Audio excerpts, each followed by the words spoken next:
Sejam bem-vindos. Hoje iremos revelar o segredo da Bíblia sobre quem é a mulher, a criança e o dragão em Apocalipse 12. Deus revelou o Apocalipse de Jesus Cristo a João para mostrar a seus servos o que deve acontecer em breve. João foi o destinatário desta revelação de Deus. Este livro é repleto de mistérios sobre o futuro. O aviso final é que o mundo certamente terminará e o julgamento será inevitável. Ele nos revela apenas um vislumbre do paraíso e todas as maravilhas que nos aguardam lá. Apocalipse 12, verso 1. E um grande sinal, prenúncio de um evento futuro ominoso e assustador, apareceu no céu. Uma mulher vestida com o sol, com a lua debaixo de seus pés e em sua cabeça uma coroa de 12 estrelas. Este é o primeiro de 7 sinais que João nos revela e é descrito como um grande sinal, Mega Semeion. Nos capítulos 12, 13 e 14 de Apocalipse, as principais figuras da grande tribulação são descritas, e este grande sinal introduz o primeiro dos 7. Lemos: uma mulher vestida com o sol, porque João claramente disse: este é um grande sinal. Não esperamos que esta mulher apareça literalmente na terra. Deus usará este sinal para comunicar algo a João e a nós. Lemos: uma mulher vestida com o sol. Esta figura tem sido associada a uma grande variedade de conceitos religiosos ao longo da história. De acordo com o sonho de José, a mulher que estava vestida com o sol deve ser interpretada como representando Israel de uma perspectiva bíblica. No sonho, Jacó foi simbolizado pelo sol. Raquel, a mãe de José, foi representada pela lua e as 11 estrelas foram interpretadas como os filhos de Israel que se curvaram a José. José agora é incluído com as outras tribos de Israel nesta constelação composta por 12 estrelas. Gênesis 37, verso 9. Mas José sonhou ainda outro sonho e o contou a seus irmãos também. Ele disse: veja, eu sonhei novamente um sonho, e desta vez vi 11 estrelas, e o sol e a lua se curvando em respeito a mim. Em outras passagens do Antigo Testamento, Israel, Sião ou Jerusalém são frequentemente retratados como uma mulher. Oséias 2, verso 19 e 20. E eu te desposarei comigo para sempre. Sim, eu te desposarei comigo em retidão e em justiça, em benignidade e em lealdade e em compaixão. Eu te desposarei comigo em estabilidade e em fidelidade. Então conhecerás, reconhecerás, apreciarás o Senhor e responderás com fiel amor. A mulher dá à luz. Apocalipse 12, verso 2. Ela estava grávida e gritava de dor, sofrendo as dores de parto para dar à luz. Lemos estar grávida. Mais adiante no vídeo, revelaremos quem realmente é esta criança. Em seguida, aparece um terrível e poderoso dragão. Apocalipse 12, verso 3. Então outro sinal de aviso foi visto no céu. Eis um grande dragão vermelho fogo, Satanás, com 7 cabeças e 10 chifres. E em suas cabeças havia 7 coroas reais, diademas. Lemos: outro sinal apareceu no céu. Mais uma vez, somos lembrados de que a criatura mencionada no texto é um símbolo. Não era realmente um grande dragão vermelho fogo, mas sim uma representação da natureza e do caráter da pessoa. A descrição do dragão sugere simbolicamente seu poder feroz e sua terrível natureza. Uma imagem da plenitude do mal em toda a sua força horrenda. Em Apocalipse 12, o próximo sinal é um grande dragão vermelho com 7 cabeças e 10 chifres. As 7 cabeças são adornadas com 7 diademas, enquanto os chifres simbolizam poder e as coroas representam autoridade. A imagem das 7 cabeças e 10 chifres é destinada a transmitir um senso de imenso poder, autoridade, conhecimento e força, e é, portanto, bastante aterrorizante. É importante notar que o termo diademas, que é uma transliteração da palavra grega diadema, aparece apenas no livro de Apocalipse e não em nenhum outro livro do Novo Testamento. Além disso, é uma palavra distinta da coroa Stéphanos, mencionada no versículo 1. A diferença entre os dois termos é que a coroa simboliza uma vitória permanente, enquanto o diadema representa autoridade e poder de governo. Esta mulher é muito diferente das outras mulheres em Apocalipse. Vemos outras mulheres em Apocalipse, por exemplo, Jezabel. Jezabel é associada a um sistema religioso que promove falsos ensinamentos. Apocalipse 2, verso 20. Mas tenho isto contra ti, que toleras a mulher Jezabel, que se diz profetiza, sendo inspirada, e ela ensina e desencaminha meus servos a cometerem atos de imoralidade e a comerem alimentos sacrificados aos ídolos. Também conhecemos outra mulher, a grande meretriz associada à falsa religião, em Apocalipse 17, verso 2.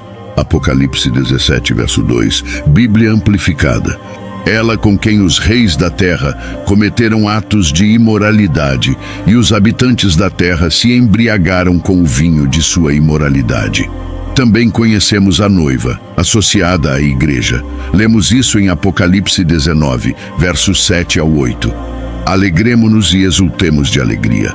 Demos a ele glória e honra, pois o casamento do Cordeiro finalmente chegou e sua noiva, os redimidos, preparou-se. Foi-lhe permitido vestir-se de linho fino, deslumbrante, branco e puro, pois o linho fino simboliza os atos justos dos santos, a conduta ética, integridade pessoal, coragem moral e caráter piedoso dos crentes. Agora vemos o dragão causando mais desastre. Apocalipse 12, verso 4. E sua cauda varreu o céu, e arrastou 1/3 das estrelas do céu, e as lançou à terra, e o dragão se postou diante da mulher que estava para dar à luz, para que quando ela desse à luz, ele pudesse devorar sua criança. O versículo 9 do capítulo identifica explicitamente o dragão como a antiga serpente, comumente referida como o diabo e Satanás. Ele é conhecido por enganar o mundo inteiro. O versículo 4 revela ainda mais que Satanás está esperando o nascimento de Cristo com a intenção de destruí-lo. Deus nunca criou um ser maligno. Em vez disso, ele criou anjos, que eram capazes de experimentar imensa alegria e alcançar grandes distinções em seu domínio glorioso. No entanto, eles também receberam livre arbítrio, o que era implícito na criação de seres morais. Como resultado, eles poderiam exercer esse livre arbítrio para seu benefício eterno ou sua destruição. Alguns permaneceram firmes em sua lealdade a Deus, como Miguel e seus anjos, mas outros se rebelaram contra o governo do céu e se tornaram inimigos implacáveis de Deus e seu reino. Lemos, uma criança do sexo masculino que iria governar todas as nações com vara de ferro. Isso se refere claramente a Jesus Cristo, o Messias, que governa o mundo com uma vara de ferro. Apocalipse 19, verso 15. Da sua boca sai uma espada afiada, a sua palavra, com a qual ele pode ferir as nações, e ele as governará com uma vara de ferro, e ele pisará o lagar da fúria do Todo-Poderoso Deus em julgamento do mundo rebelde. O esforço para devorar sua criança foi inicialmente cumprido pela tentativa de Herodes de matar Jesus quando criança. Também foi cumprido durante toda a vida de Jesus, quando Satanás o atacou. Mateus 2, versos 16 ao 18. Então Herodes, ao perceber que fora enganado pelos magos, ficou extremamente irado e enviou soldados e matou todos os meninos em Belém e em toda aquela região que tinham 2 anos ou menos, de acordo com a data que havia aprendido dos magos. Então se cumpriu o que foi dito pelo profeta Jeremias. Uma voz foi ouvida em Ramá, choro e grande lamentação. Raquel chorando por seus filhos. Ela recusou ser consolada porque eles não existiam mais. A criança. O ministério de Jesus é descrito pelo seu início e fim terrenos. Ela deu à luz um menino, que irá governar todas as nações com uma vara de ferro, e sua criança foi arrebatada para Deus e para o seu trono. É claro que a figura retratada no trecho é Jesus. Portanto, a mulher mencionada em Apocalipse 12, verso 1, não pode simbolizar a igreja, pois Jesus é quem dá origem à igreja, e não o contrário. Logo, a mulher deve representar ou Maria ou Israel, as únicas duas entidades que poderiam ter dado à luz a Jesus. Uma análise mais profunda em Apocalipse 12 revela que essa mulher é de fato Israel e não Maria. O dragão, Satanás, tenta devorar a criança, Cristo. No entanto, Cristo nasce e é arrebatado para Deus e para o seu trono. Satanás tenta matar Cristo, mas Cristo é ressuscitado dos mortos e ascende ao Pai. A imagem vital para identificar esta mulher está na descrição de suas dores de parto. Essa imagem profética é encontrada em alguns lugares no Antigo Testamento. Miqueias 4, versos 9 e 10. Agora, por que você grita em alta voz? Não há rei entre você, seu conselheiro pereceu? Pois a agonia te agarrou como uma mulher em trabalho de parto. Contorça-se de dor e trabalhe para dar à luz, ó filha de Sião, como uma mulher em trabalho de parto. Pois agora você deve sair da cidade, viver no campo e ir para a Babilônia. Lá você será resgatada. Lá o Senhor te redimirá das mãos de seus inimigos. Miqueias profetizou que Israel seria levado cativo para a Babilônia, experimentando uma dor intensa, como a de uma mulher em trabalho de parto. No entanto, em meio ao seu sofrimento, eles seriam resgatados e redimidos por Deus. Miqueias continuou a usar essa imagem alguns versículos depois em sua profecia. Segundo Miqueias, o sofrimento da nação continuará até que o remanescente traga o nascimento do Messias. A profecia era uma mensagem de esperança, pois o Messias viria e guiaria seus seguidores com a força do Senhor. A previsão de dor no parto simboliza o sofrimento da nação física de Israel, que levaria à purificação de seu povo. Apocalipse 12, versos 6 e 7. Então a mulher fugiu para o deserto, onde ela tinha um lugar preparado por Deus, para que lá fosse alimentada por 1260 dias, 42 meses, 3 anos e meio. E houve guerra no céu. Miguel, o arcanjo, e seus anjos guerreando contra o dragão. O dragão e seus anjos lutaram. A mulher foge para a proteção em um lugar preparado por Deus. A nação espiritual, o verdadeiro povo de Deus, é preservado por 1260 dias. Isso representa um período específico de tempo caracterizado por angústia, perseguição e tribulação. Apesar de estar sob ataque de Satanás, o povo de Deus está espiritualmente seguro. Comumente, se acredita que Satanás reside no inferno. No entanto, atualmente ele não está lá, embora seja certo que ele acabará lá. A imagem popular de Satanás como uma figura vermelha com chifres, cauda e um tridente está longe da representação bíblica. Surpreendentemente, Satanás pode até entrar no céu, conforme Jó 1. Ele pode visitar a presença de Deus. Uma batalha ocorreu no céu, onde Miguel e seus anjos lutaram contra o dragão e seus anjos. O dragão foi derrotado e lançado à terra, junto com seus anjos. Apocalipse 12 descreve um conflito espiritual cósmico, onde o diabo e seus seguidores marcham contra o céu. Apesar de seus esforços, o dragão não teve sucesso em sua luta. O arcanjo Miguel serviu como o campeão de Deus e era o comandante-geral das forças de Deus. Isso é revelado em Apocalipse 12, verso 9, Daniel 12, verso 1. Agora, naquele tempo do fim, Miguel, o grande príncipe angelical que protege os filhos do teu povo, se levantará e haverá um tempo de angústia como nunca houve, desde que houve nação até aquele tempo. Mas naquele tempo, o teu povo, todo aquele que for achado inscrito no livro da vida, será salvo. Miguel e seus anjos conseguem expulsar Satanás e seus seguidores do céu para a terra. A principal maneira como Satanás ataca o povo de Deus é a blasfêmia. Ele é o acusador de nossos irmãos. Apocalipse 12, verso 10. Então ouvi uma grande voz no céu, dizendo: agora veio a salvação e a força, e o reino do nosso Deus e o poder do seu Cristo. Pois foi lançado fora o acusador dos nossos irmãos, o que os acusava diante do nosso Deus dia e noite. Satanás perderá o conflito. Apocalipse 12, verso 9. E foi lançado fora o grande dragão, a antiga serpente, chamada Diabo e Satanás, que engana todo o mundo. Ele foi lançado na terra e os seus anjos foram lançados com ele. João então oferece uma estratégia simples que os crentes, através dos séculos, empregaram para superar os ataques de Satanás. Um plano tríplice contra os assaltos do diabo: cobertura, confissão e coragem. O efeito da vitória de Cristo na cruz sobre Satanás e o pecado é declarado no versículo 10. A salvação chegou, o poder chegou. Apocalipse 12, versos 10 ao 12.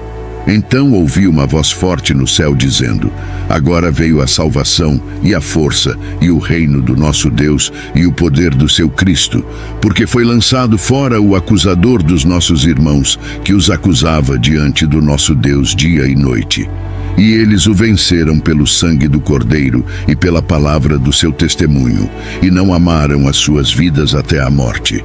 Por isso, alegrai-vos, ó céus, e vós que neles habitais. Ai da terra e do mar, porque o diabo desceu a vós com grande ira, sabendo que tem pouco tempo. O acusador, Satanás, foi derrotado pelo poder de Cristo demonstrado através de sua vitória na cruz. Cristo exerceu sua autoridade e governo em seu reino por meio de sua morte e ressurreição, trazendo salvação para todos. Não estamos mais sujeitos às acusações de Satanás por causa da obra redentora de Cristo na cruz. Portanto, agora nenhuma condenação há para os que estão em Cristo Jesus. Romanos 8, verso 1. Os efeitos dessa expulsão do céu serão ilustrados em Apocalipse. Precisávamos da obra redentora de Cristo na cruz para derrotar Satanás. Além disso, vencemos pelo nosso testemunho. Mas ai da terra, pois Satanás está irado e sabe que seu tempo é curto. No entanto, o tempo de Satanás está se esgotando. Como o plano de Satanás de destruir o Cristo foi frustrado, Satanás volta sua atenção para a mulher. Apocalipse 12, versos 13 ao 17. Quando o dragão viu que havia sido lançado à terra, perseguiu a mulher que havia dado à luz ao filho homem. Mas foram dadas à mulher as duas asas da grande águia, para que voasse para o deserto, para o seu lugar, onde é sustentada por um tempo, tempos e metade de um tempo, longe da presença da serpente. E a serpente lançou da sua boca atrás da mulher água como um rio, para que fosse arrastada pelo rio. Mas a terra ajudou a mulher, e a terra abriu a sua boca e engoliu o rio que o dragão havia lançado da sua boca. Então o dragão se irou contra a mulher e foi fazer guerra ao resto da sua descendência, aos que guardam os mandamentos de Deus e têm o testemunho de Jesus, e manteve-se firme neles. Anteriormente nos foi dito no versículo 6 que a mulher fugiria para o deserto para proteção durante os tempos de tribulação. O versículo 13 retoma essa ideia após notar o efeito da vitória de Cristo sobre Satanás. Satanás busca atacar. No entanto, foram dadas à mulher as duas asas da grande águia para voar para o deserto, para proteção por um tempo, tempos e metade de um tempo. Ser carregado nas asas de uma águia nos lembra como os israelitas foram salvos no deserto. Êxodo 19, verso 4. Vistes o que fiz aos egípcios, e como vos levei sobre asas de águia, e vos trouxe a mim. Satanás tenta incansavelmente destruir os verdadeiros seguidores de Deus, mas seus esforços são em vão, como indicado no versículo 16. No entanto, seu fracasso apenas alimenta sua raiva, e ele muda seu foco para os outros crentes que guardam os mandamentos de Deus e mantêm o testemunho de Jesus, conforme mencionado no versículo 17. Isso revela a atitude hostil de Satanás para com aqueles que creem em Jesus. O capítulo nos fornece um cronograma para esses eventos. A mulher representa o remanescente de Israel que permanece fiel ao Senhor e dá à luz o Cristo. Satanás ataca a mulher, mas ela é protegida. Tudo o que resta é para Satanás levar seu ataque. Ele vai fazer guerra com o resto de sua descendência. No capítulo 13, veremos como Satanás planeja mirar na igreja no futuro. Apesar de suas tentativas de derrotar Cristo, Satanás não teve sucesso. Seu próximo passo é atacar a igreja, especificamente aqueles que guardam os mandamentos de Deus e mantêm o testemunho de Jesus. Diante desses acontecimentos revelados em Apocalipse, fica evidente a magnitude da batalha espiritual que se desenrola ao longo da história da humanidade, culminando nos eventos finais que determinam a vitória definitiva de Cristo sobre o mal. A narrativa de Apocalipse não apenas descreve conflitos cósmicos e terrenos, mas também oferece esperança e direção para os fiéis em meio às adversidades. A proteção divina conferida à mulher, que simboliza Israel, e a derrota de Satanás reforçam a promessa de Deus de preservação e redenção para seu povo. Esta seção do Apocalipse, repleta de simbolismos e profecias, encoraja os crentes a permanecerem firmes na fé, conscientes de que, embora a batalha entre o bem e o mal continue, o desfecho já está determinado. A vitória de Cristo na cruz e sua ressurreição não são apenas eventos históricos, mas a fundação da esperança cristã que transcende as tribulações deste mundo. A garantia de que Satanás será definitivamente derrotado e que os fiéis serão eternamente salvos é um chamado ao compromisso inabalável com os ensinamentos de Jesus e a vida em conformidade com os mandamentos de Deus.